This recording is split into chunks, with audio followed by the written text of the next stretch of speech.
જામનગર ફરી શહેરમાં ઓવરસ્પીડ ચલાવતા વાહન ચાલક સામે કાર્યવાહી।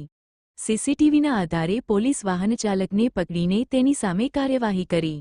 ખોડિયાર કોલોનીથી 7 રસ્તા તરફ જવાના માર્ગે બેફામ ગતિએ બાઇક ચલાવનાર શખ્સ સામે કાર્યવાહી। સીસીટીવી કેમેરાના ફૂટેજના આધારે ટ્રાફિક પોલીસે શોધી કાઢ્યો જાહેર માર્ગે અન્ય લોકોની જિંદગી જોખમાય તે રીતે બાઇક ચલાવનાર સામે કાર્યવાહી। પોલીસે સીસીટીવી કેમેરાની મદદથી વાહન ચાલકને શોધી કાઢ્યો, તેની સામે સીટીસી ડિવિઝન પોલીસ મથકમાં ગુનો નોંધવામાં આવ્યો છે।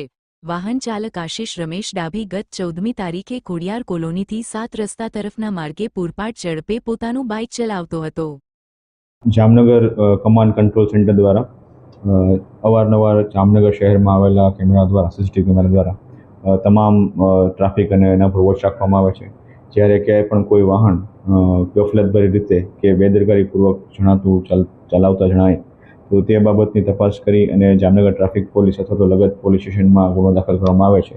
આથી જાહેર જનતાને નમ્ર વિનંતી છે કે આ પ્રકારે તમારા ઉપર સીસીટીવી દ્વારા વોચ રાખવામાં આવેલી હોય તો મહેરબાની કરીને કોઈ પણ પ્રકારના રેશ ડ્રાઇવિંગ અથવા તો બેદરકારીપૂર્વક ભરીનું કોઈ પણ વાહનનું ડ્રાઇવિંગ ના કરવું, અન્યથા કાયદેસરની કાર્યવાહી કરવામાં આવશે।